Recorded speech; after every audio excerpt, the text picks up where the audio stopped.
On March 15, 2027, a shocking piece of news shook the world.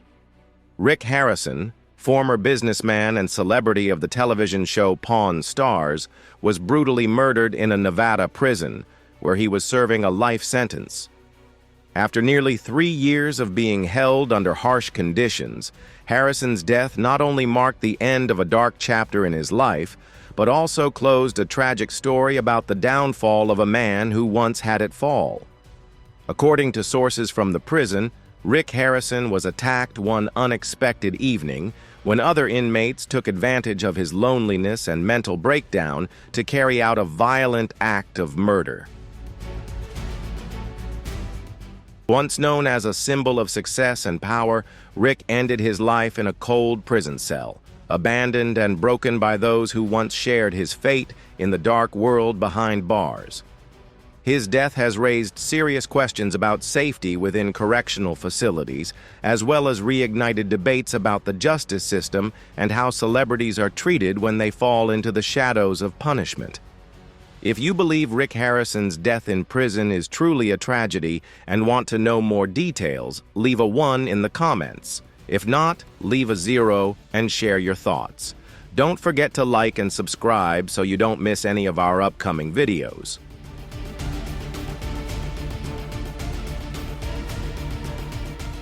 It all began with silence. A sudden, dense silence so thick it felt as though the air had completely evaporated. There were no alarms, no screams, only the faint, chilling sound of a metal door closing deep within the Nevada State Prison.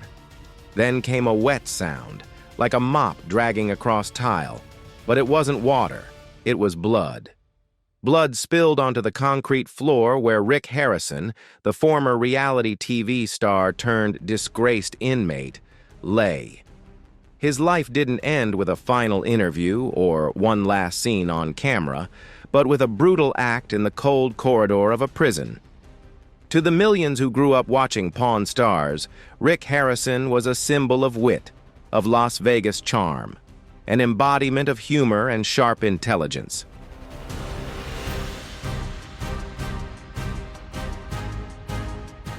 He was the guy you trusted to tell you whether your grandma's brooch was worth a fortune, a man who became a meme, a gif, and a household name. But behind that smile and cunning charm was a life full of secrets, silence, and suspicion. The truth unraveled too fast to process. The FBI raided the gold and silver pawn shop. They seized files, broke into vaults, uncovered hidden accounts, and in a trial that stunned the entire nation, Rick was convicted of human trafficking and money laundering on an unimaginable scale. Life imprisonment, with no possibility of parole. His empire collapsed instantly.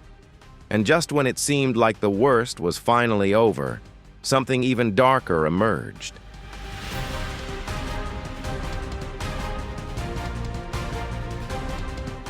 Rick Harrison was found dead in prison. It wasn't suicide or a natural death.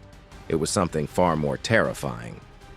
You're probably wondering how we ended up here.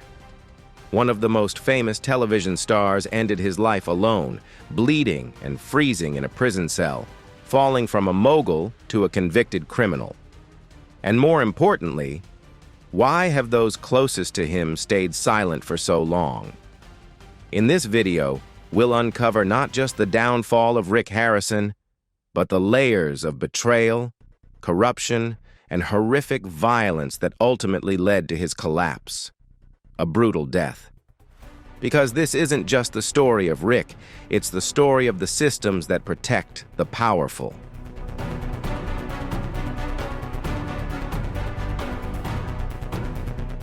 The secrets that money can hide, and the moment when even the richest can no longer escape the truth.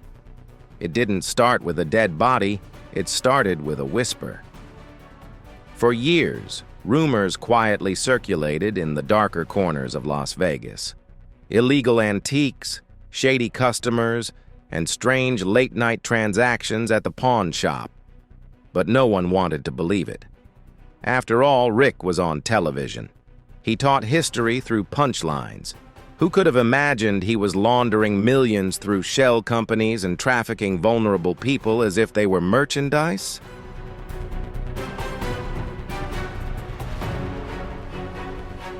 Still, some people remained suspicious. A man quit his job without explanation. A competitor claimed Rick wasn't the person he made himself out to be. A customer noticed unfamiliar faces behind the counter, people who never stayed long and avoided eye contact. Then came the recordings, private images secretly captured and handed over to federal agents, revealing details that remain hidden from the public to this day. When the FBI raided the establishment, they didn't just find large sums of money. They uncovered records, ledgers, drafts, names, transactions, codes, and documents linking Rick Harrison to a vast network of offshore accounts and human trafficking operations stretching from Nevada to Southeast Asia.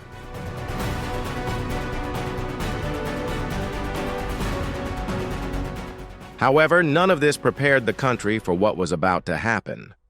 Throughout the trial, Rick remained silent, his eyes staring blankly ahead with a lifeless expression. The prosecution described him as a predator hiding behind his fame. The defense tried to portray him as a victim of misunderstanding, a scapegoat for dark forces. But the jury was not fooled. The evidence was undeniable. Bank transfers, the testimony of a survivor, and a chilling voicemail played in the courtroom for 22 seconds. A young woman cried, whispered Rick's name, and then fell silent. Guilty. Life imprisonment. It should have ended there. But in prison, Rick's nightmare was just beginning.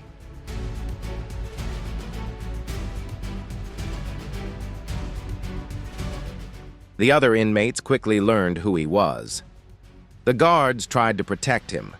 He was placed in solitary confinement for weeks, but in prison, secrets can't be hidden forever. Rumors spread faster than the work shift. Rick was no longer just a celebrity. He had become a man of influence. It was believed that he had wronged the wrong people, both inside and outside the prison. And the threats began, not just from inmates, but according to some reports, from certain guards as well. Rick started requesting transfers, filing complaints, writing letters, and told one of his lawyers, "I'm being watched. Do you know when I sleep? When do I have to move? Even what I want."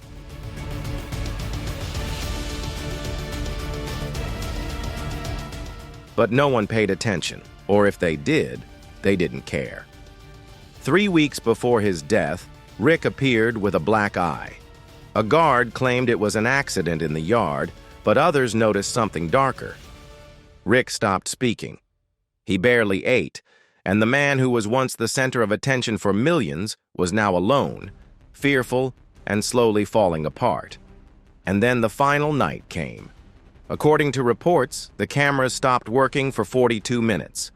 The hallway where he was last seen wasn't recorded. The guards claimed they didn't hear anything, but the inmates told a different story. One claimed to have heard a man scream once, then fall silent.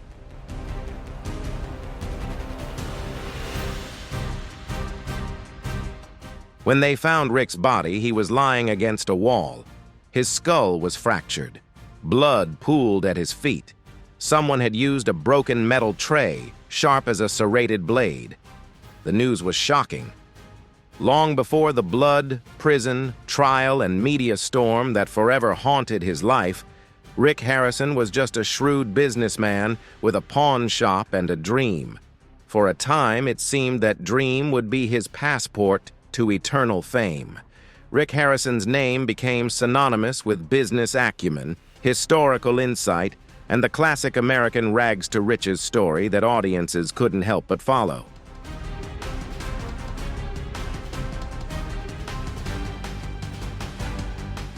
But as with all greatness, there is always something hidden: pride, ego, secrets.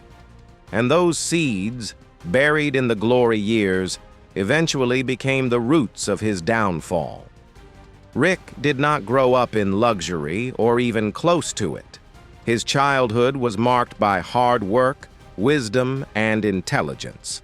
Originally from San Diego, California, he came from a family that knew the daily grind.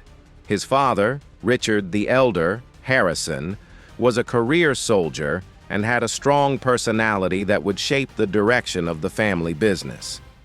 At 16, Rick dropped out of high school because of epilepsy, which kept him up at night and away from normal social life.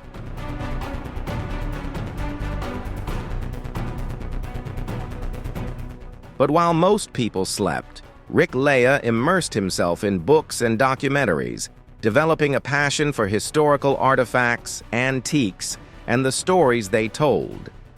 This passion became the foundation of his empire. In the 1980s, the Harrison family moved to Las Vegas, a city where crime, spectacle, and new opportunities mingled under the neon lights. There, Rick and his father opened a small pawn shop in a not-so-fancy area.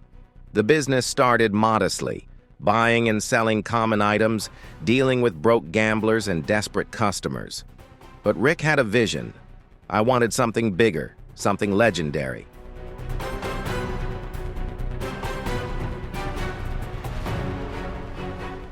The early years were tough. Money was tight and the store was on the brink of bankruptcy. Rick had to quickly learn how to spot fakes, negotiate with ex-convicts, and resolve disputes that often turned violent.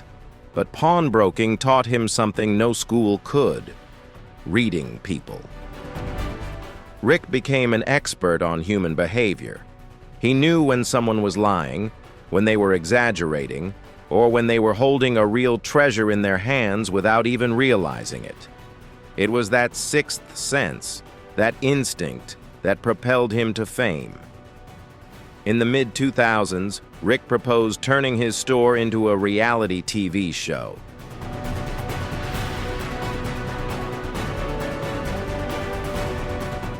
Everyone thought it was crazy. Who wants to see people pawning things on TV? But Rick wasn't deterred. He believed that the human stories behind every transaction, divorce, loss, victory, heartbreak, were far more compelling than any script. So in 2009, the History Channel decided to try Pawn Stars, and it was an instant hit. Viewers couldn't stop watching the interactions between Rick, his father, the old man, his son Corey, and the charming Chun-Li. The show had it all: comedy, tension, historical facts, and heartwarming stories. He turned a small pawn shop in Las Vegas into a religious site that attracted tourists from all over the world to line up outside the gold and silver pound in hopes of catching a glimpse of the stars.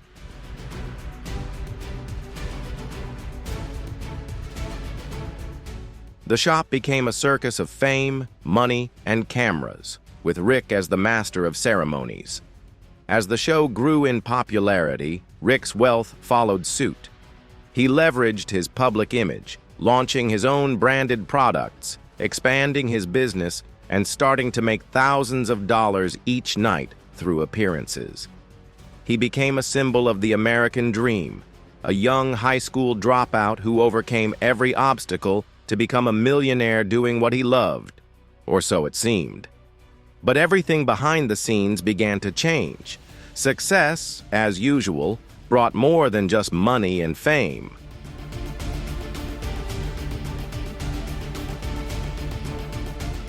It also brought pressure, expectations, and the need to protect their empire at any cost. Friends became employees, and somehow these relationships started to become risky. Businesses closed. Not everything was clear. Rumors began to spread. Rick was said to have quietly invested overseas, connecting with antique dealers in parts of the world known not for craftsmanship but for corruption. But the cameras didn't capture any of this. What they showed was a more distant, calculating, and less joyful Rick.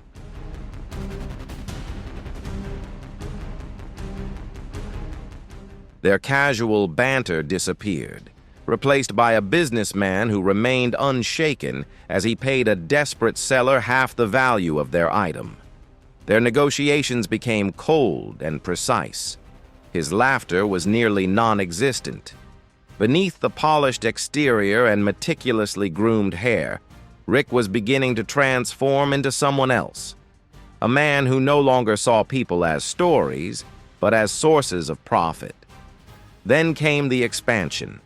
Rick started building relationships with exclusive buyers, private collectors, customers who didn't come into the shop but sealed deals over the phone, often through intermediaries.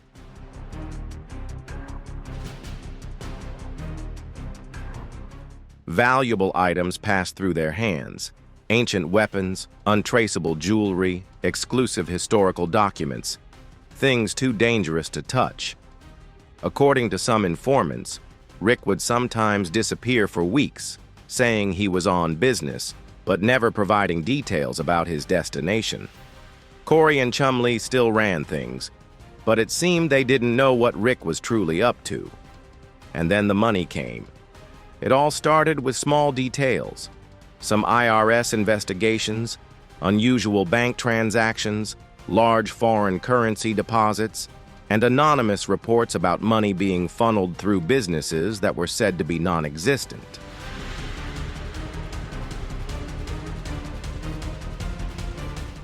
But no one paid attention. After all, Rick was wealthy. Who doesn't do strange things with their money when they have as much as he did, right? Wrong. What no one saw, what no one wanted to believe, was that Rick's empire wasn't just sustained by pawned Rolex watches and rare books. It was built on something far darker, something that would take years to uncover and even longer to understand. In those early years, during the golden age of Pawn Stars, Rick Harrison was at the peak of success. He spent his time giving interviews about the importance of effort and perseverance. He told his followers never to give up, to trust their instincts.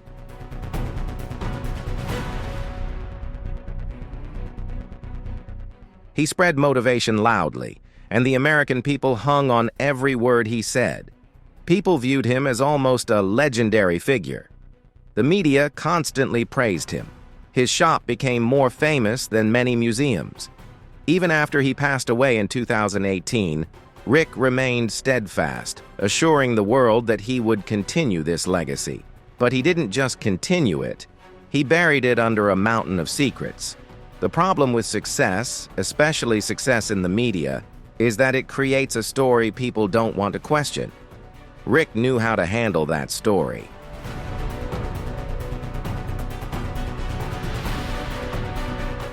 He knew which angles worked best. He knew which truths needed to be hidden and which lies needed to be told.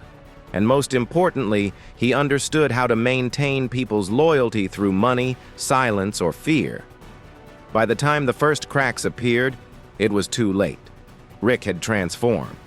He was no longer just a businessman or a TV personality, but someone who found himself at the center of a network woven with gold, glass, and dark secrets. However, if anyone had asked him at that time, people would have said Rick was untouchable.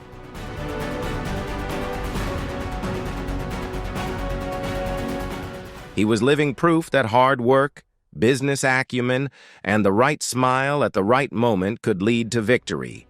No one could have predicted what was to come. No one saw it coming. But the past always finds its way back, especially when it's built on the backs of those who should have been forgotten. The cracks didn't appear immediately.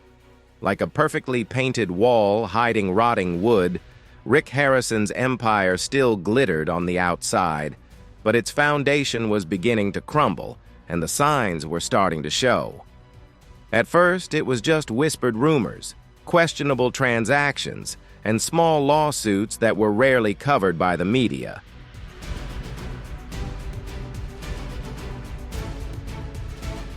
But those whispers grew louder, becoming an unmistakable warning that something was wrong behind the scenes at Gold Silver Pawn. Strangely, it all began with paperwork. In 2019, a small dispute between Rick's shop and a former supplier was brought to court with little attention. It seemed like a common case, with the supplier complaining about late payments and contract violations. But the lawsuit had strange content. There were discrepancies in the inventory records, a mismatch between what had been ordered and what was actually delivered. The seller claimed that items worth hundreds of thousands of dollars had gone missing, and when they asked for answers, Rick's team stopped responding.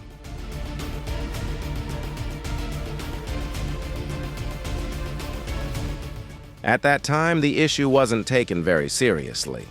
Companies often had disputes with suppliers. However, inside the shop, the tension was evident. Corey Harrison, Rick's son, began taking on more responsibilities. Chumley, although still the friendly face of the show, had distanced himself from the business operations after his own legal troubles. This allowed Rick to maintain full control, and according to sources close to him, he didn't just maintain control, but tightened it even more each day. Workers began to notice the change. Rick became extremely paranoid about internal leaks.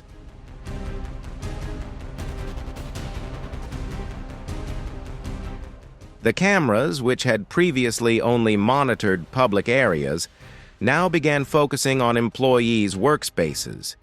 Meetings became more frequent and tense. Every submission was carefully reviewed, often edited or redirected. New employees came and went without introductions, while some veteran staff quietly left, refusing to publicly explain their departures. The first serious sign that something strange was happening came when a longtime accountant, who had worked at the shop before the cameras were even introduced, suddenly resigned. There was no warning or farewell.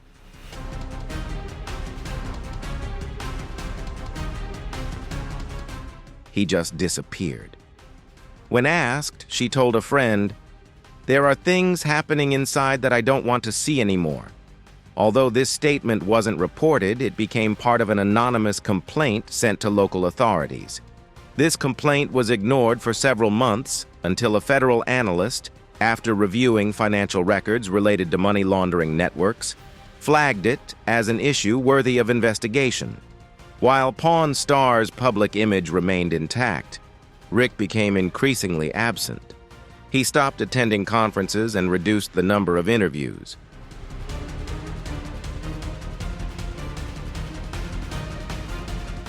What's most noteworthy is that he started traveling more frequently. These weren't short vacations or trips to buy antiques. He could be gone for weeks at a time, traveling to countries with loose banking regulations, and according to leaked reports, he would book hotel rooms under fake names. Meanwhile, something began to disrupt the inventory at the store. Regular customers and antique experts began noticing that some of the items on display didn't match the stated origins. A rare samurai sword with a certificate of authenticity turned out to be fake. A piece from the Civil War was revealed to be just a replica.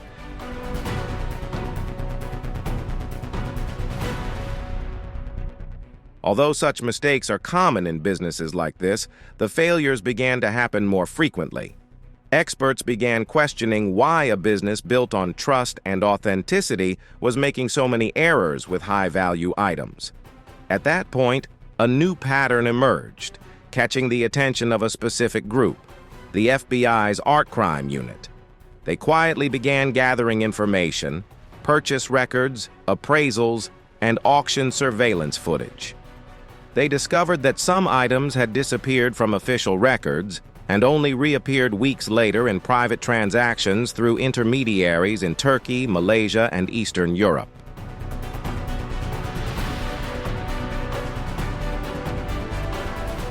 These were not simple pawn transactions, but smuggling routes, and Rick's name began to appear so frequently that it could no longer be ignored. Despite everything, there was no public scandal or official charges against Rick, as he, despite everything, remained extremely cautious, too cautious. But every empire has its weak point, and in Rick's case, that weakness was human beings. By the end of 2020, one of Rick's unemployed former employees, whom we'll call Maria, filed a confidential complaint with the Department of Labor. What initially seemed like a simple wage dispute soon turned into something much darker.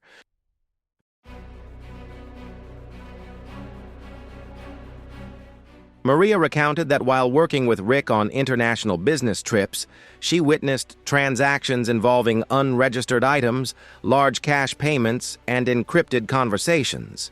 She also mentioned that she suspected Rick might have ties to minors, although she admitted there was no compelling evidence, just strange behavior and unusual requests during those trips.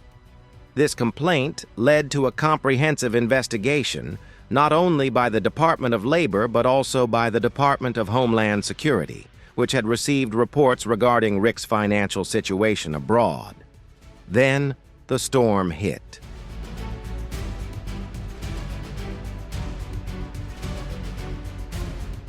In early 2021, an investigative journalist from an independent news outlet in Las Vegas published a report titled "P-Stars and Dirty Money."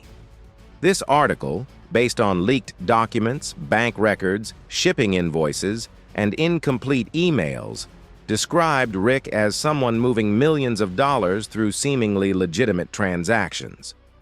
The most serious allegation was his financial ties to a company registered in Thailand, a company involved in investigations related to human trafficking overseas.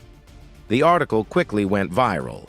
Rick declined to comment immediately, and his store issued a joint statement denying the allegations, accusing the journalist of misconduct.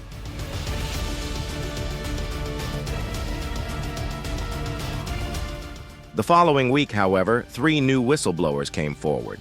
Former drivers, accountants, and even a customs officer admitted to working with Rick to forge appraisal certificates for items shipped overseas.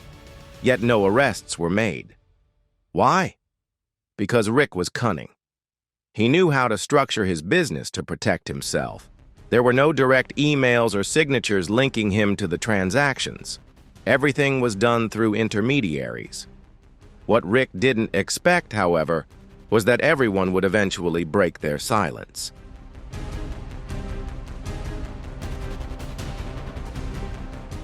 And what motivated them was fear. Fear of what they had seen, what they had done, and what it might cost them if they kept the truth quiet. Meanwhile, federal prosecutors quietly began building their case. They tracked Rick's every move, subpoenaed his bank records, tracked his flights, and began working with international agencies to map Rick's financial empire. What they found was horrifying. More than a dozen front companies, most of them linked to areas known for money laundering and human trafficking. But even with all this, they still had doubts.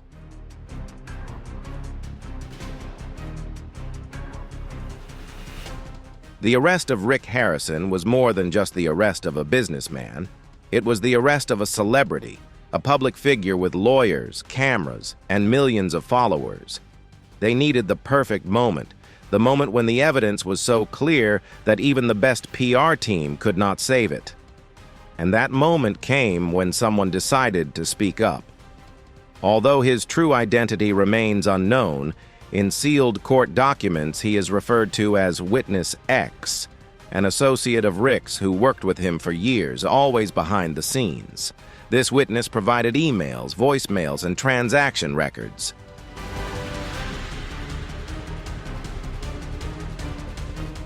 Most revealing of all were the photographs, images of Rick seen handing over envelopes containing large sums of money to people later identified as members of an international human trafficking network. This was the last contract in care. In early 2022, a federal team raided the gold and silver pawn shop. This time it was not just about artifacts, but about human lives, about crimes so horrific that reality TV pales in comparison. Rick was arrested without a fight. Yet the expression on his face in the infamous mugshot was neither surprise nor denial.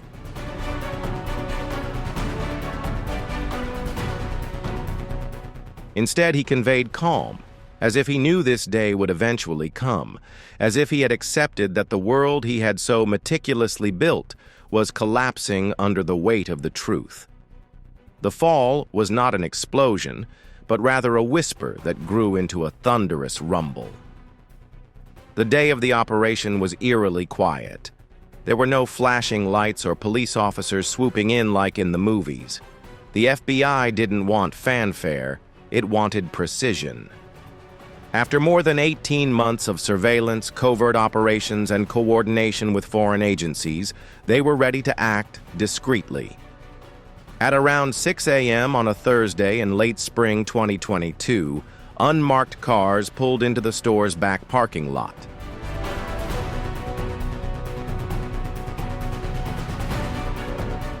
At first glance, it seemed like a routine operation or an early arrival, but as the sun rose over Las Vegas Boulevard, the place was heavily guarded. Employees were escorted out one by one, and all the cameras in the store were turned off or confiscated. Rick was not at the store that morning. He was in his own home in a gated area of the city, surrounded by desert boulders and iron fences. There, he was arrested. According to internal reports later leaked from the Bureau, Rick opened the door himself. He did not resist, did not ask any questions, he just said, it was just a matter of time.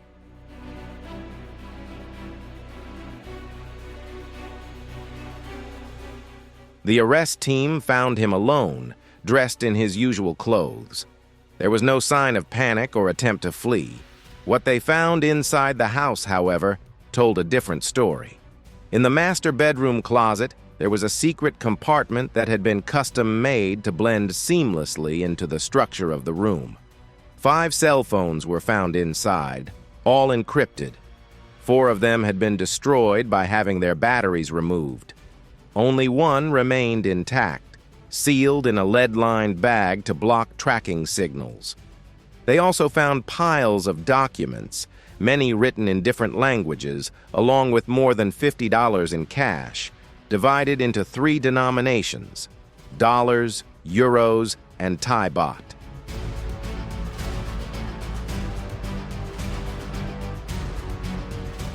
What worried people even more were what the police discovered in the garage. There, beneath what appeared to be a shelf full of fake memorabilia and antiques, was a hidden small room no larger than a classroom. Inside, there were surveillance screens connected to cameras transmitting wireless signals from various points, none of which were placed in the public areas of the store. These were private recordings, corridors, back rooms, offices, even the hotel's switchboard. The files were stored on encrypted hard drives, which the FBI copied and secured on site.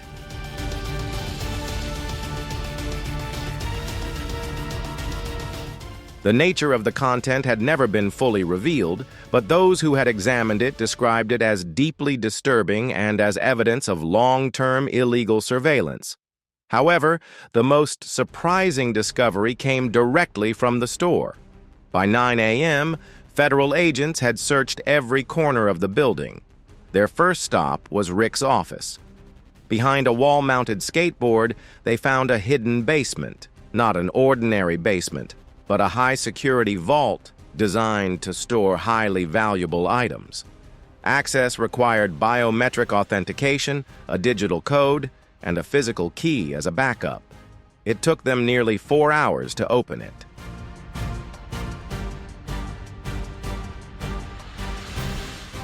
Inside, they found gold bars, bearer bonds, and a series of handwritten ledgers, all marked with codes and symbols that were initially untraceable.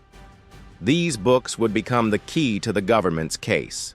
Each page detailed cash transactions, product codes, location names, and abbreviations that, when cross-referenced with flight and hotel records, matched the known dates of international travel by Rick and others allegedly linked to the human trafficking ring. In the same vault, they discovered 10 sealed black containers, each labeled with a unique number.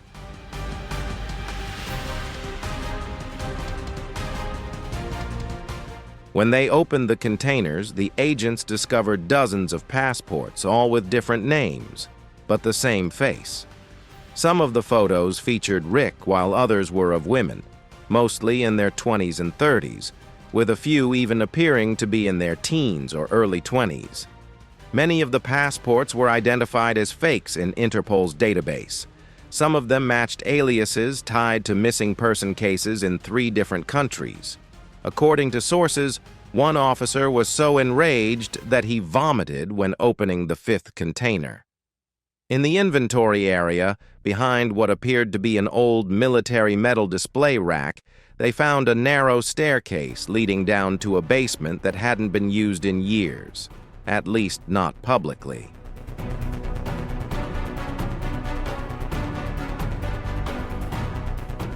The air was heavy, the walls lined with metal shelves, and what they found there was even more disturbing. It wasn't treasure or gold, it was evidence. Old laptops, USB drives, and other storage devices contained everything from contracts to scanned IDs. There were files with fake customs declarations showing unregistered shipments originating from Bangkok, Istanbul, and Nairobi to Las Vegas. Many of these items, described as collectibles or rare cultural artifacts, were linked to human trafficking routes highlighted in international investigations.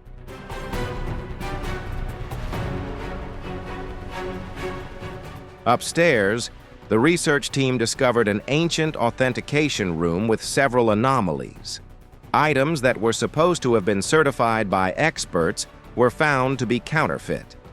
Some documents came from a man who had died in Morocco, while others referred to non-existent businesses.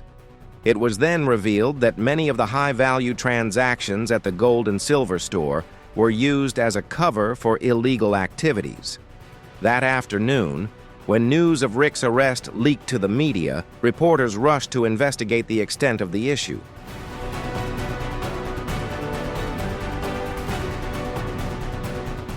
At first, the story was seen as just another celebrity scandal. It was assumed to be tax evasion or smuggling, serious but not catastrophic. However, everything changed when the FBI held a press conference. The lead prosecutor stepped up to the microphone and stated bluntly, "Rick Harrison was being held on suspicion of international human trafficking, money laundering, and conspiracy to commit organized crime. This had nothing to do with television, nothing to do with antiques. It was about crimes against humanity." Social media exploded, and the media had to adjust its focus. Fans of Pawn Stars began deleting their tweets about him, erasing their praise.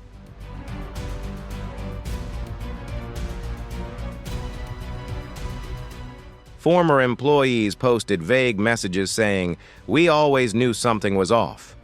There had been signs, but few could have predicted what would happen next. Within 48 hours, the FBI released a partial list of items seized in the raid. Some of them were well known to fans of the show, such as the artifacts Rick had flaunted in front of the camera, but others had never been made public. Among them was a pre-Columbian statue illegally stolen from South America, a sealed box containing what appeared to be human hair labeled in Korean, and a notebook filled with symbols used by human trafficking gangs in Eastern Europe.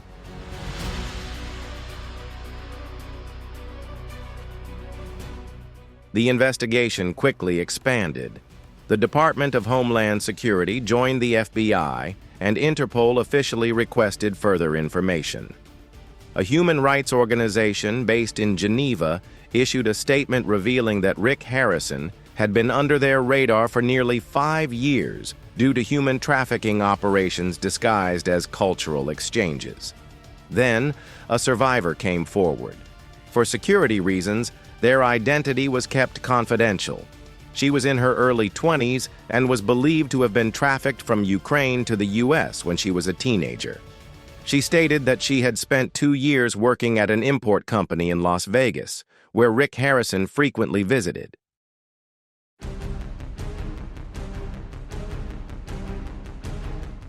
He described him as controlling, calculating, and meticulous. He said that Rick never physically touched anyone, but he made sure everything happened exactly the way he wanted. His testimony played a crucial role in opening the case. Within weeks, Rick Harrison was officially charged with 16 counts, including trafficking minors, laundering over $18 million through fraudulent transactions, and falsifying federal documents. He was denied bail. When making the decision, the judge classified him as a high-flight risk due to his access to significant hard-to-track resources.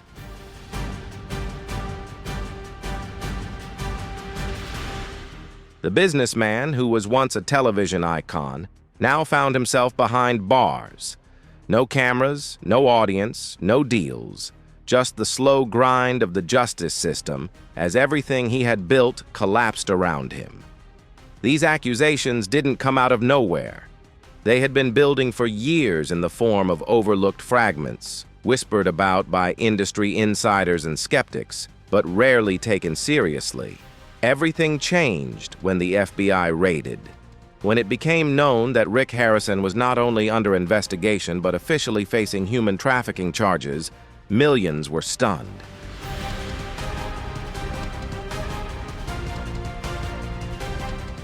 The man who once joked about broken watches and Elvis memorabilia is now accused of leading an international network that preyed on the most vulnerable. The impact wasn't just from Rick's arrest, but from the sheer scale of the allegations. These weren't isolated incidents or individual transaction errors. According to federal prosecutors, Harrison's smuggling network spanned multiple continents, using fraudulent shipments of antiques as a cover and involving at least a dozen people in logistics, documentation, and sales. Authorities stated the operation had been running covertly for over a decade.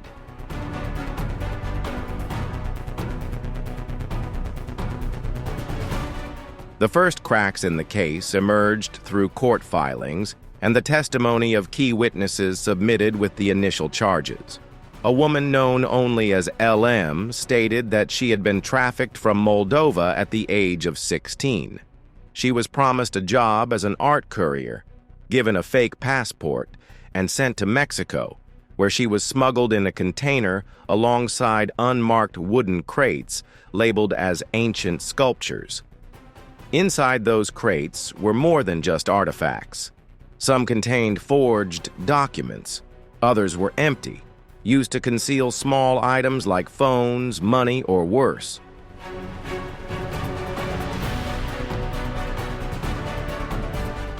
LM stated that she was taken to an apartment complex in Las Vegas, where she was forced to clean, cook, and entertain guests under constant supervision. She claimed to have seen Rick Harrison at least 4 times during her captivity. While he never stayed long, he always gave orders. No one dared question him. If you found Rick Harrison's death in prison shocking and tragic, don't hesitate to leave a 1 in the comments. If you feel differently, share your thoughts by commenting 0. We'd love to hear your opinion. Don't forget to hit the like button if you enjoyed this video and subscribe to the channel for the latest updates. Share this video with your friends and family so we can discuss these unexpected events together. Thanks for your support and for being with us.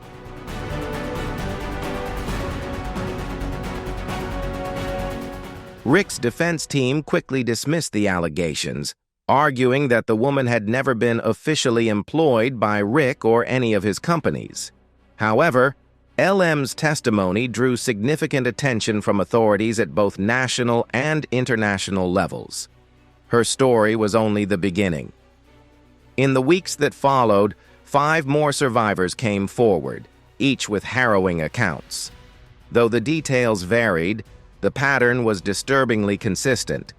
A false promise of opportunity, a fabricated identity, a secret travel route, and then total control.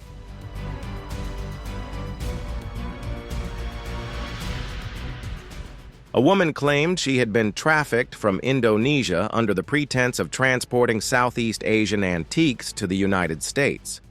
She said she worked on the 2nd floor of a building tied to one of Rick's shell companies.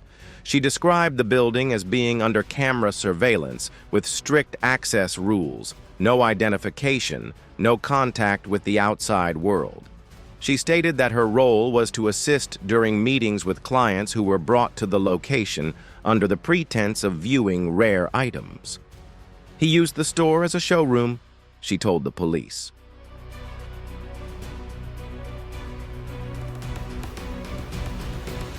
But the real operations took place upstairs. These descriptions painted a grim picture.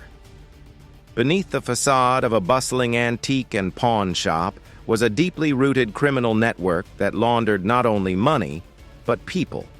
Investigators began piecing things together. Surveillance footage from nearby hotels and warehouses showed Rick meeting with unregistered couriers who had no paperwork linking them to the pawn shop's business operations. Customs documents found in his office and residence revealed clear discrepancies. Flight dates didn't match, boxes had incorrect addresses, and import-export records didn't align with the goods listed in official declarations.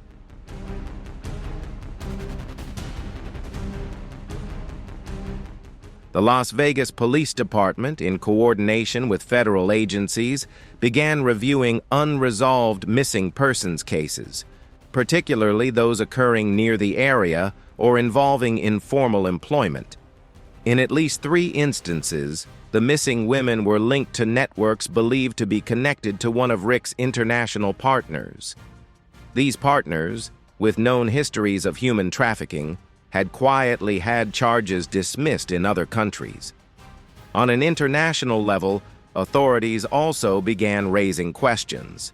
Thai officials launched an investigation into a warehouse where, at the scene, they found over 200 fake passports, several valuable artifacts of unknown origin, and shipping records between Thailand and the United States dating back to 2012.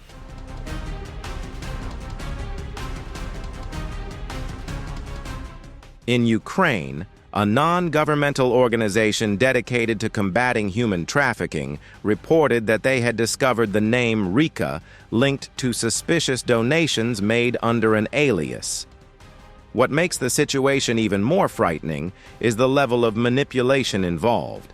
Rick not only exploited people physically, but also manipulated the entire system, hiding behind a facade of legitimate businesses, front buyers, shell companies, and a network of antique dealers who never questioned what was happening. When an FBI agent was questioned during a congressional hearing about how he could have gone undetected for so long, his answer was blunt.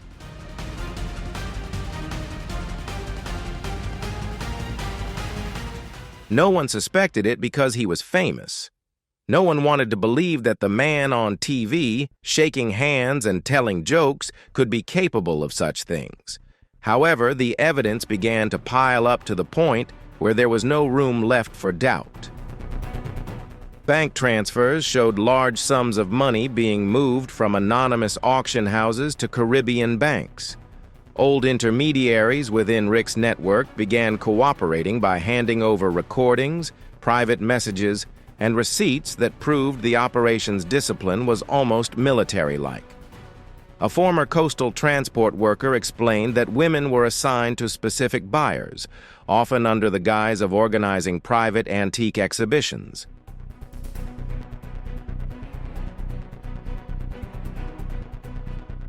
If the customers paid enough, they didn't just receive the artifacts, but also the people, individuals with fake documents, held at temporary residences that changed frequently.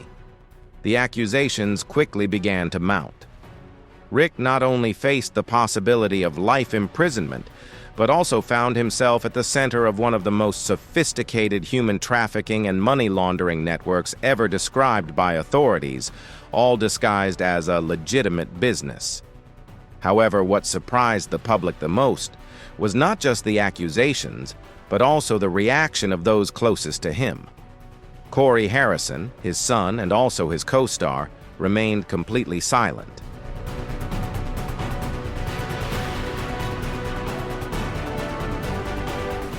He didn't respond to interviews. He didn't even post anything on social media. He completely withdrew. A close family friend said Corey was very distressed, confused, and didn't know what was true. A longtime friend and co-star of Rick Chumley briefly appeared outside his house and commented, "If this is true, then I've never met the man I thought I knew. I hope justice will be served."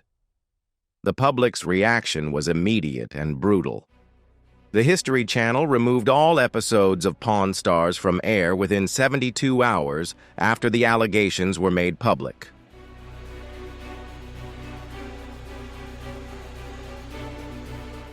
Sponsors canceled their contracts. Tourists stopped lining up in front of the pawn shop. The once iconic business was forced to close indefinitely while awaiting an audit and seizure. Rick's business license, which had been valid throughout his career, was also under review by the Nevada Attorney General, who described the operation as a secret means of carrying out some of the darkest crimes imaginable. Despite the allegations, he still had supporters. Some fans insisted that Rick had been falsely accused, while others believed the women had lied for money.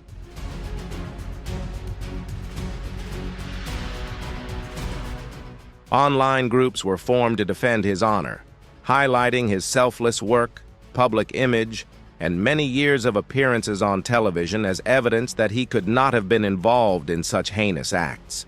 However, the cries for help from the victims were much louder. During a live-streamed hearing, one of the survivors, face blurred and voice altered, stared into the camera and testified. He used his fame as a mask. He used money as a shield and thought no one would believe someone like me, but now they have to believe.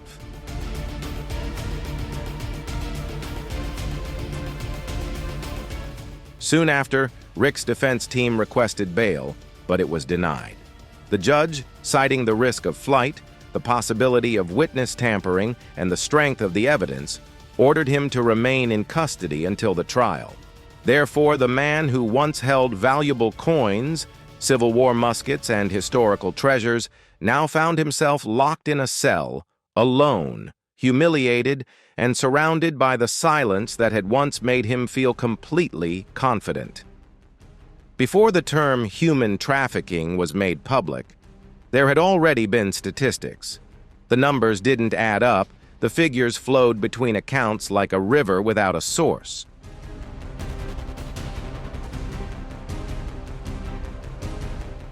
While the human trafficking allegations were the most shocking, the trail of money ultimately proved to be Rick Harrison's most obvious downfall.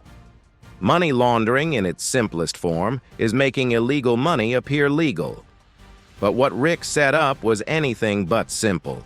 It was a complex, precise operation designed to avoid legal scrutiny for years, and it had been effective for a time.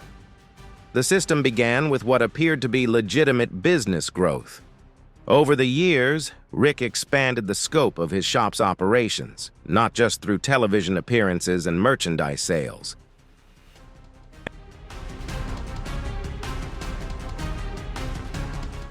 And it was also through strategic investments, internal business ventures, antique import-export, real estate partnerships, a coin appraisal consulting firm, and even a small charter flight service that was allegedly transporting valuable artifacts between countries.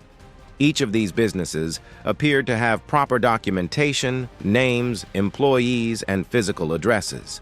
However, upon closer inspection, they all shared troubling similarities: minimal public interaction, no profit margins, and very unusual tax records. What they did effectively was move large sums of money across international borders, often without detection.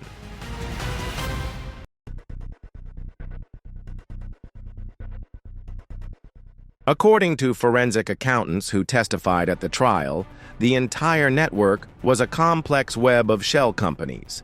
A company in Nevada sold ancient coins to a company in Singapore, which then provided art services to a company in Dubai, and that company, in turn, donated money to a museum fund covertly controlled by Rick and Bice.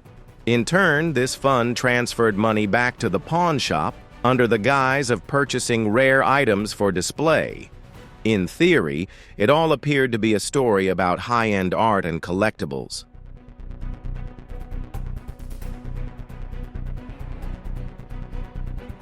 In reality, this was a sophisticated money laundering machine. Investigators identified at least 38 businesses directly or indirectly linked to Rick.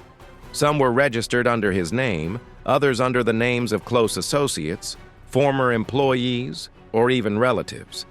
And all of them were transferring untraceable sums of money from legitimate transactions. The paperwork submitted to the IRS, banks, and international customs agencies was meticulous but clearly fraudulent. Retroactive invoices, forged signatures, and some of the appraisers listed had passed away years earlier.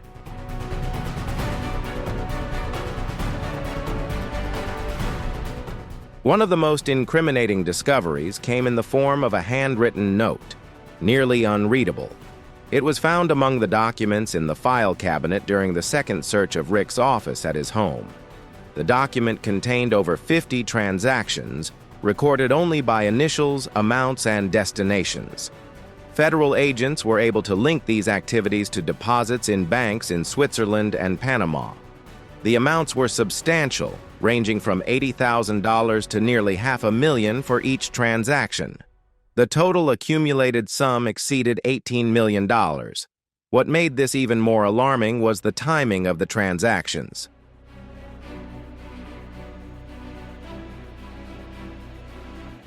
Many of these shipments coincided with antique shipments from countries involved in human trafficking and organized crime. According to customs records, these shipments often had to go through intermediaries. The companies had never appeared directly before reaching Las Vegas, where they were quickly processed at the shop and never appeared on the television show. The pawn shop became a symbol of legitimacy, serving as a shield between the actual operation and the public eye. Tourists believed they were stepping into a place filled with remarkable classic treasures.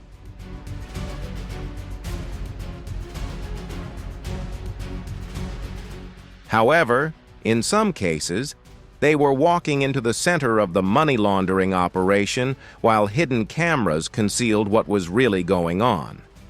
But money laundering wasn't just about hiding it. The goal was to turn it into usable assets, real estate, vehicles, and political power. And Rick had all of that. Over time, he acquired numerous properties in Nevada, Arizona, and even abroad. Many of these were purchased in cash or through trust funds with no registered beneficiaries. One property in southern Spain was linked to a holding company with a single recorded transaction, the purchase of that property.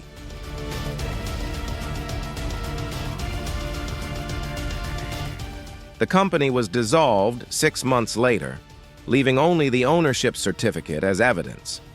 The vehicles, purchased in a similar manner, were registered under the names of various companies. A Ferrari was bought in California under the name Antique Road Imports LLC. A yacht was registered to Tresor Covings, a company that the IRS stated had never filed a tax return, and even a private jet was leased to a now-defunct coin appraisal company in Miami. Additionally, records of political contributions also surfaced.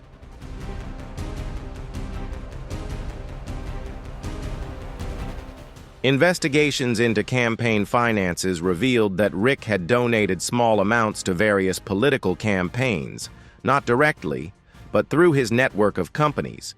This is a common money laundering tactic used to influence policy, secure favors, or protect against future investigations.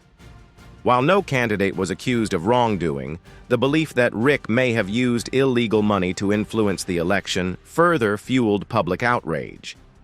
Banks were also under close scrutiny.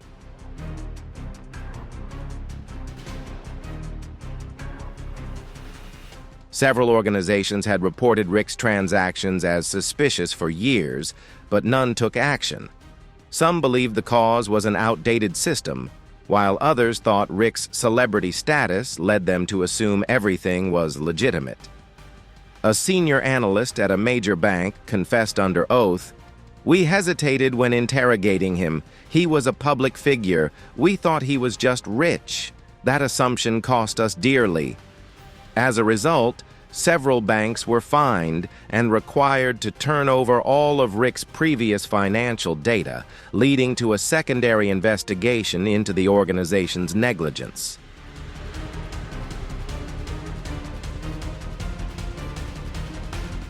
But Rick's methods were not only effective, they were calculated and cold-blooded. He hired experts from various fields, lawyers, accountants, and antique specialists, who, whether knowingly or unknowingly, were all part of the network. Some were bribed, others were threatened. A few even fled the country when the investigation was discovered. An informant described Rick's system as a snake biting its own tail. The money used to purchase illegal goods was laundered through legitimate transactions and then reinvested into new operations.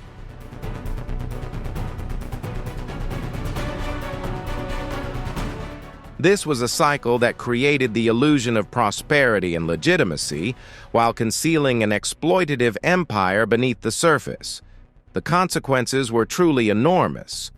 By the end of the financial investigation, federal authorities were able to freeze over $27 million in assets related to Rick and his affiliated companies. Seized assets, frozen bank accounts, and international arrest warrants were issued for several of Rick's collaborators who had fled to countries with no extradition agreements. The U.S. Internal Revenue Service conducted a thorough audit of Rick's tax filings over the past 10 years.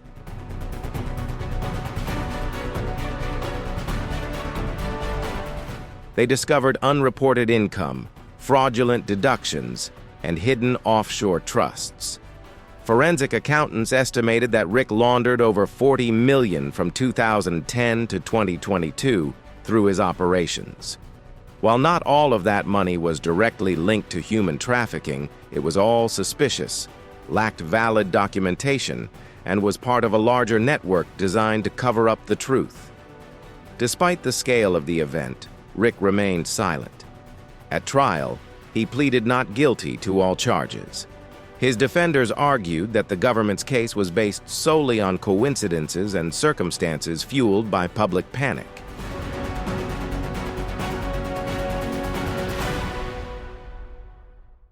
They claimed that the financial records were incomplete, the banks poorly managed the information, and the witnesses were unreliable, many of whom had criminal records. However, behind the scenes, Rick was not only fighting for his freedom, but also to preserve what remained of his empire. According to sources, his legal team hired private investigators to discredit the witnesses. Former employees were contacted, and some reported being offered money in exchange for silence or retracting their testimony. But none of these tactics proved effective.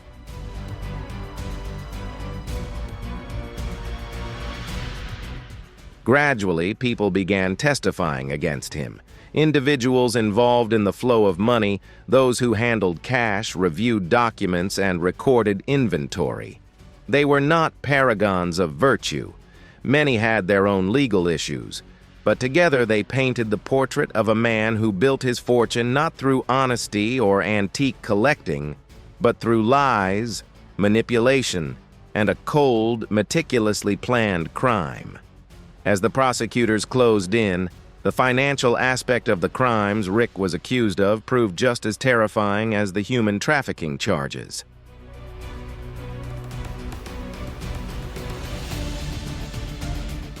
Because while the victims of human trafficking are real people, the money laundering system ensured that they remained invisible. Simple numbers on spreadsheets, transactions hidden between antique sales, lives reduced to figures and decimals. When Rick Harrison was handcuffed and led into the Clark County Court, the entire world watched as if they were witnessing the final episode of a reality show with a disturbing twist. This was not a pawn transaction, nor was it a quirky customer selling an old jukebox. The man standing in court was Rick Harrison, accused not of bad business practices or the arrogance of fame, but of crimes so devastating they shattered the image he had built over many years.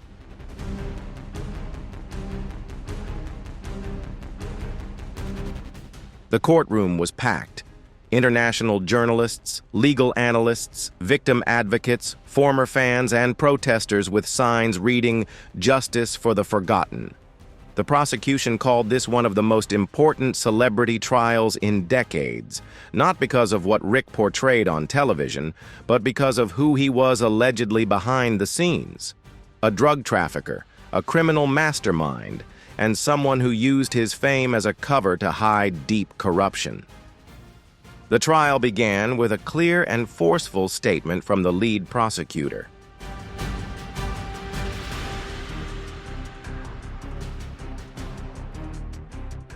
Rick Harrison exploited the public's trust, the power of television, and the appearance of legitimacy in business to carry out unforgivable acts. We will present their crimes. We will show you how power can be abused when no one stops to observe closely. What followed was an intense and detailed presentation of evidence, testimony, and forensic findings that completely shattered what was called Rick's empire. First, financial experts guided the jury through the complex networks of money laundering.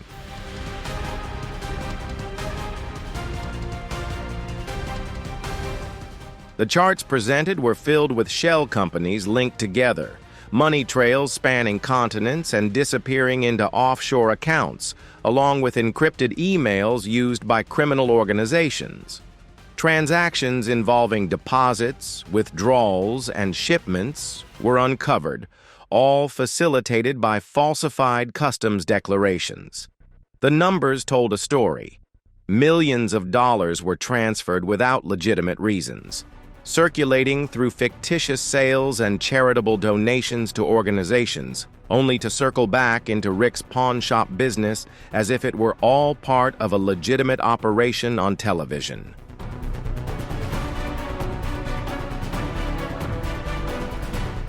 However, the sheer volume of evidence alone was not enough to convict a man whose public image had been built on his charm and negotiation skills. It was at this point that the victims began to testify. One by one, survivors of Rick's human trafficking ring shared the horrors they had endured. Their faces were blurred and their voices altered, but their stories were heartbreaking and unforgettable. One Eastern European woman recalled being transported in a box labeled as antique furniture, only to wake up in a warehouse outside Las Vegas. She stated that Rick frequently visited the warehouse, not as a savior, but as the orchestrator of the operation.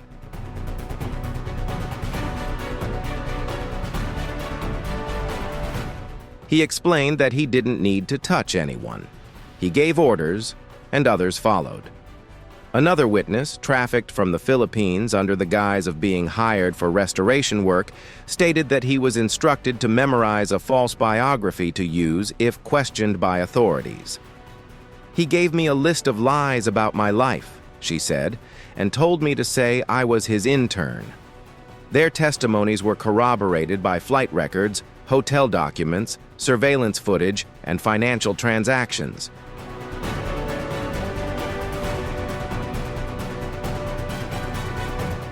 The prosecution presented voice recordings in which Rick spoke with intermediaries, instructing them on decision-making authority, payment methods, and the appropriate timing. The room fell silent when a particularly disturbing call was played. In it, Rick said, "No ID, no mistakes. If they talk, they disappear." The defense tried to present the recordings in a way that detached them from context, arguing that Rick was referring to employees or shipments of rare items. However, the bigger picture, supported by a continuous chain of communication records and testimonies, revealed a much darker reality.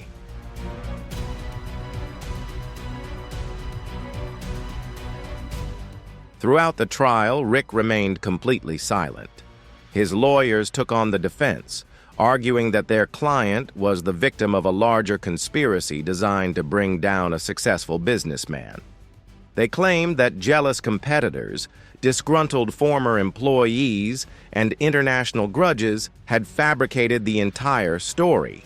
However, their claims were quickly dismissed during cross-examination. A former employee of Rick, who had worked in logistics and shipping, was brought in as a surprise witness. He revealed that for years he had been paid in cash and bonuses to falsify shipping labels and make calls to intermediaries in Eastern Europe and Southeast Asia.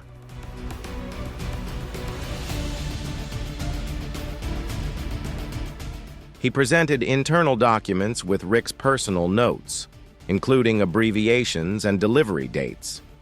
He confessed, "At first, I didn't know what was in those boxes, but eventually I found out, and it scared me so much that I couldn't leave." This fear was not without cause. Another witness testified that after resigning from Rick's team, he was followed, his apartment was raided, and his phone was tapped.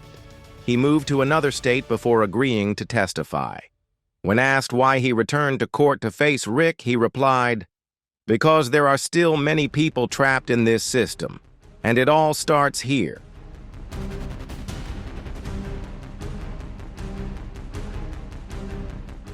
The trial not only affected the witnesses, but also the public. Social media was flooded with reactions after each day in court. Hashtags like #LaDoscuro, Postars, and Pad Justice for Victims became global trends. Late-night talk show hosts stopped joking about Rick. Former fans flooded forums with apologies, denials, and skepticism. Some refused to accept the truth, while others called for a harsher sentence, including life imprisonment. Even the jury, who had been steadfast throughout the trial, showed signs of tension.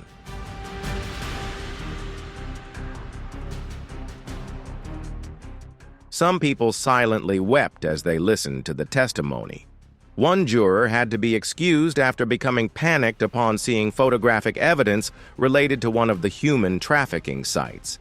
In the end, the prosecution's argument had catastrophic consequences, a 40-minute destruction of Rick's empire and image. The prosecutor said he knew exactly what he was doing. This was not a mistake.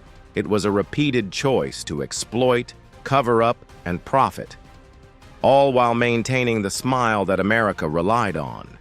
The defense offered a much softer response, almost desperate.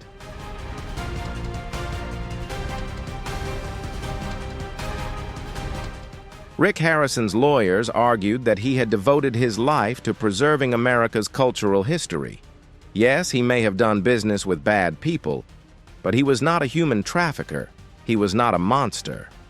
But by that point, the room had heard, seen, and understood too much.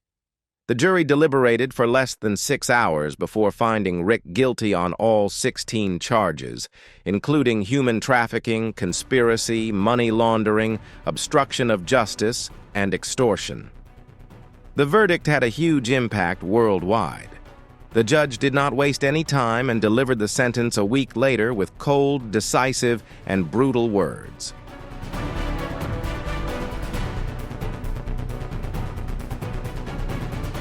"You have used your fame as a weapon. You have poisoned the trust. You have built an empire on the backs of silenced victims, erased and hidden right under our noses. You will spend the rest of your life in prison." Rick did not respond. He did not cry. He did not say a word. He only nodded as the life sentence without parole was read aloud.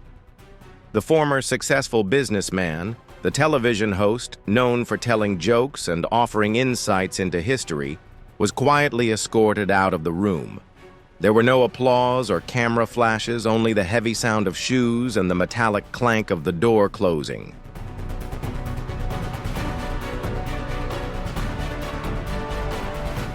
Outside the courthouse, the survivors hugged each other.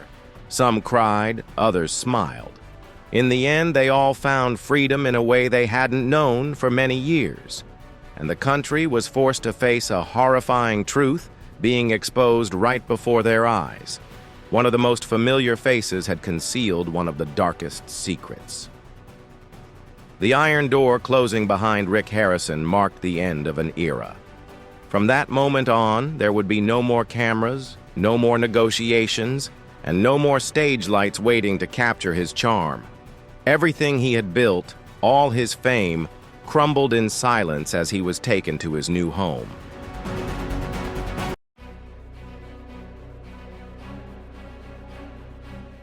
Nevada State Prison, a maximum security facility known for housing lifers and repeat offenders, was not a place for TV celebrities. Rick's arrival at the prison was far from glamorous.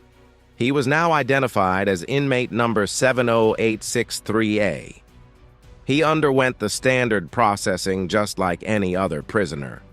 His fingerprints were taken, a mugshot was snapped, and a full-body search was conducted. His personal belongings, from the designer shoes he wore to court to the gold watch still on his wrist, were removed, cataloged, and boxed. He was issued the standard orange jumpsuit, plastic sandals, and a blanket.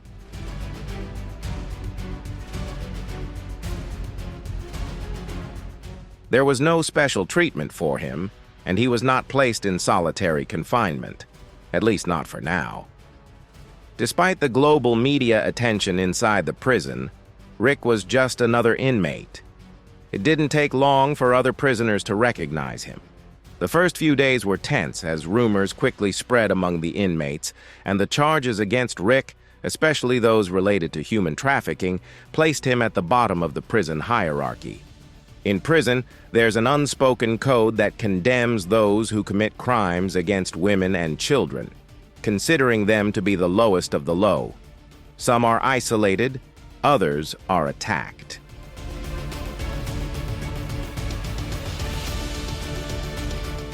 Rick was transferred to maximum security after the initial altercation in the cafeteria. He had just touched his tray when a group of inmates surrounded him. One of them leaned in and whispered something only Rick could hear, causing him to turn pale. Another inmate threw a carton of milk forcefully at his tray, splashing food onto his uniform. The guards intervened before the situation escalated, but the message was clear. Rick was not welcome. From that point on, the prison authorities placed him in protective custody, primarily for legal reasons rather than out of compassion.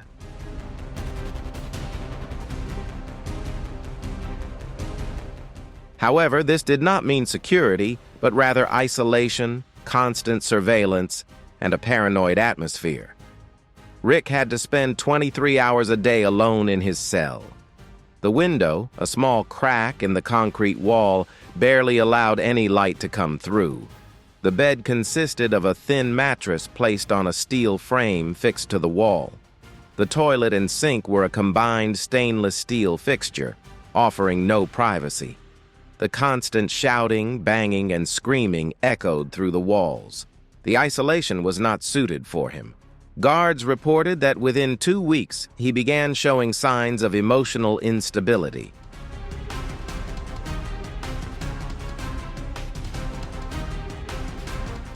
He spoke to himself, refused to eat on some days, and became aggressive during scheduled evaluations. A prison psychologist noted that he exhibited typical symptoms of institutional shock, often seen in high-status prisoners who were once in control of the outside environment. Despite being isolated, he wasn't completely alone. He received letters from all over the country, some filled with hatred and disdain, while others expressed unusual support, written by supporters who didn't believe the charges against him.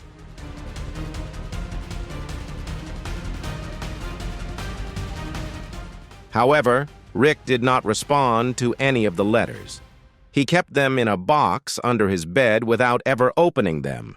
He was allowed to make one phone call each day, a privilege he used sparingly.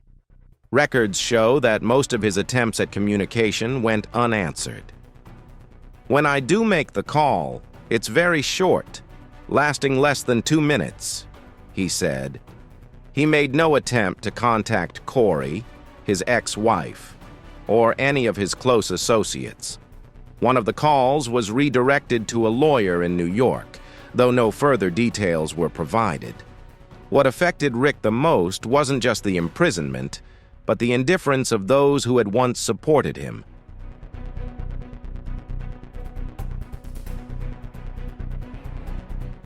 V. Corey Harrison cut off all ties, refusing interviews and avoiding any public comment. The production company of Pawn Stars erased all traces of Rick. They recalled merchandise, suspended broadcasts, and removed him from promotional materials.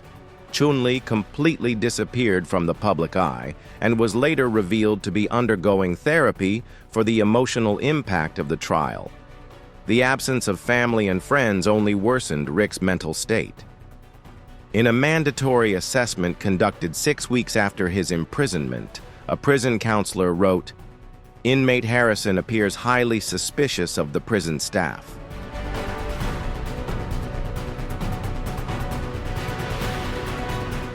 He refused to participate in group therapy and believed he was being watched for reasons beyond the standard procedure. He often vaguely mentioned unresolved issues overseas and people who owed him protection. Protection was no longer something he could rely on. The outside world could not reach beyond the iron bars of the Nevada prison. Those inmates who once saw him as a celebrity now viewed him as vulnerable. Some attempted to extort him by sending violent threats, and he refused to share any of the goods he obtained from the prison store. Others stared at him through the thick glass on the door, banging on the walls in a rhythm that Rick would soon associate with a threat.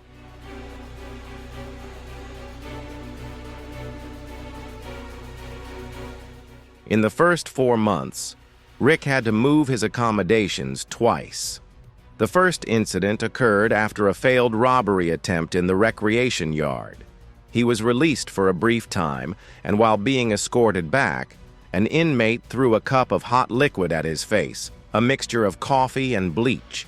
He couldn't reach it, but the intent was clear. The second transfer occurred after an internal report revealed that a guard had been bribed to leave Rick's cell door open during his night shift. The guard was fired, and Rick was placed under tighter surveillance. Despite the harsh conditions, Rick continued to try to maintain some form of structure.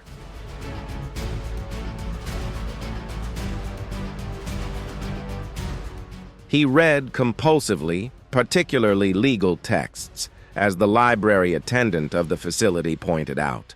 Books on criminal justice, court procedures, and cases involving wrongful convictions of public figures. He never asked for novels or privileges like watching television. When a new inmate tried to strike up a conversation in the yard, Rick simply replied, "I don't talk to anyone anymore." However, the burden of isolation became increasingly unbearable. By the 5th month, Rick stopped attending his legal meetings. His defense team, including the rotating court-appointed lawyers, reported that he had refused to cooperate with appeals, provide statements, or accept plea deals for a reduced sentence.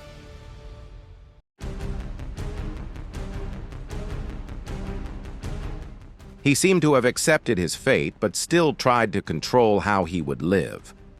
A corrections officer who had worked with high-profile inmates compared Rick's situation to others who had experienced similar emotional breakdowns. It was no different than those involved in scams or corrupt politicians. The real punishment wasn't just prison. It was losing control of your own story. These individuals had spent their entire lives crafting a narrative that worked in their favor. When that story faded, they too gradually faded inside. The only time Rick showed any real emotion was when he received a package marked as seized property.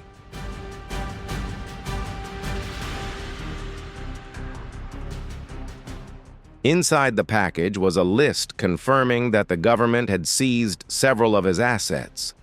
His house in Las Vegas, 2 luxury cars, a yacht, and a collection of antique firearms. This was one of the few times Rick was reported to have cried. As the months went by and the first year came to a close, the media frenzy subsided. New scandals emerged, new trials began, and new celebrities lost their respect. Rick slowly faded from the headlines, relegated to brief mentions and occasional reflections on the dangers of celebrity worship. Inside the prison, he became known by various nicknames: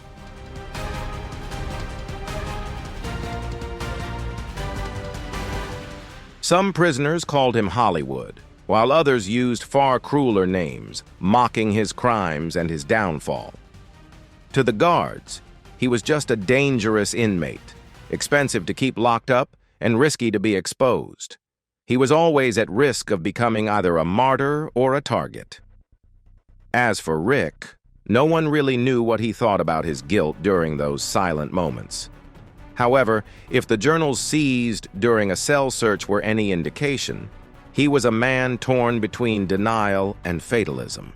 His writings included lines such as, "You will never know the whole story."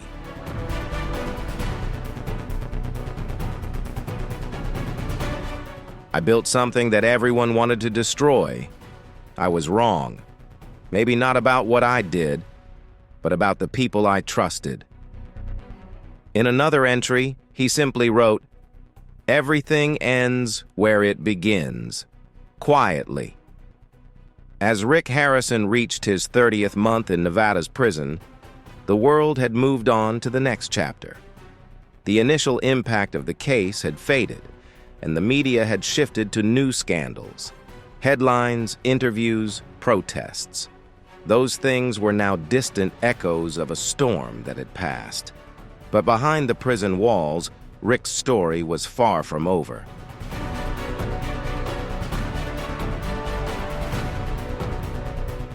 In fact, the result was just beginning, unfolding in the darkness of concrete cells and steel walls.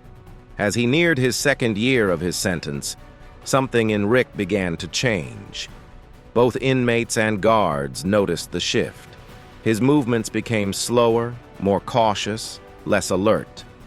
The man who once controlled every aspect of his business empire now seemed lost, almost empty. Rick's daily routine became erratic, shifting from a strict schedule of reading and walking to long moments of silence, staring at the walls of his cell or the changing light in the yard.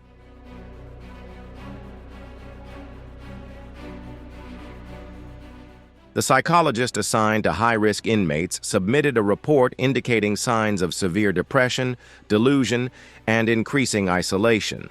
Rick refused therapy, declined medication, and avoided any contact with chaplains. In a brief interview, he told staff that there was no one left to talk to anymore. No one was real anymore. His behavior became increasingly unpredictable. He stopped eating regularly, surviving on water and occasionally eating a piece of apple or dry cereal. Guards found rotting food under his bed, untouched. When asked about his lack of appetite, Rick answered without hesitation, "The dead aren't hungry."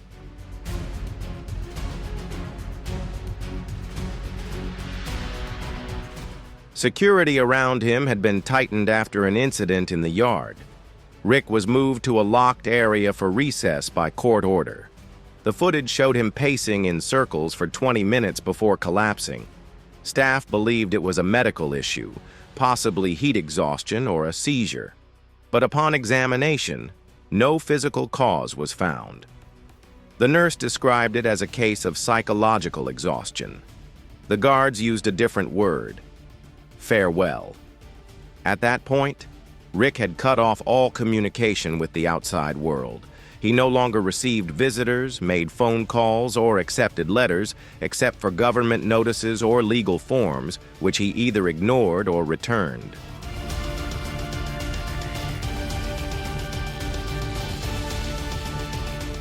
Even his legal team, the ones handling his appeals and asset negotiations, were in the dark. He stopped responding to letters and refused to sign documents. In the legal world, this was seen as surrender, but in the prison system, it was understood as something much more serious. They hadn't forgotten that. Other inmates continued to watch him, many hoping he would disappear, not just from the prison, but from life. The threats became more specific. By the end of December, a message appeared, carved into the wall of the shared bathroom in the east wing, just above the sink where clothes were left unattended.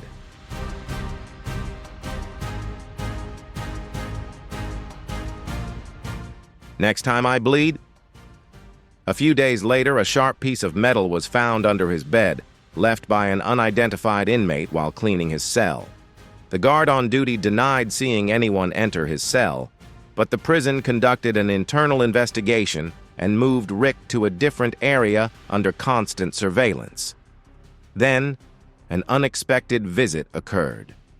A former staff member, believed to be abroad, suddenly appeared at the prison and requested to speak with Rick. He was denied direct contact. This incident only heightened the tension, and the clear signs of Rick's mental breakdown could no longer be ignored.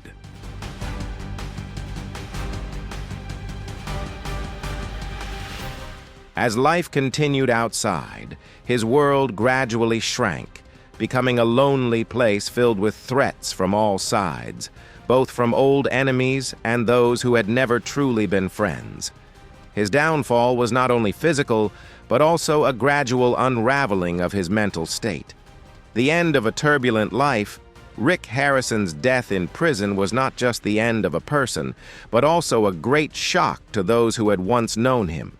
From a successful businessman, a television celebrity, to a man abandoned by society and ending in pain in a place with no mercy.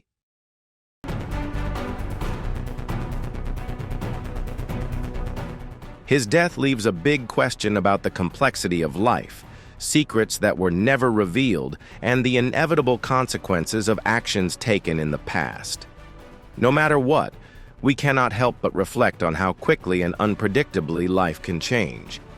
If you find this story thought-provoking, don't forget to share your thoughts in the comments. Subscribe to the channel to receive the latest videos, and join us in exploring more deep stories. Thank you for watching, and we'll see you in the next video.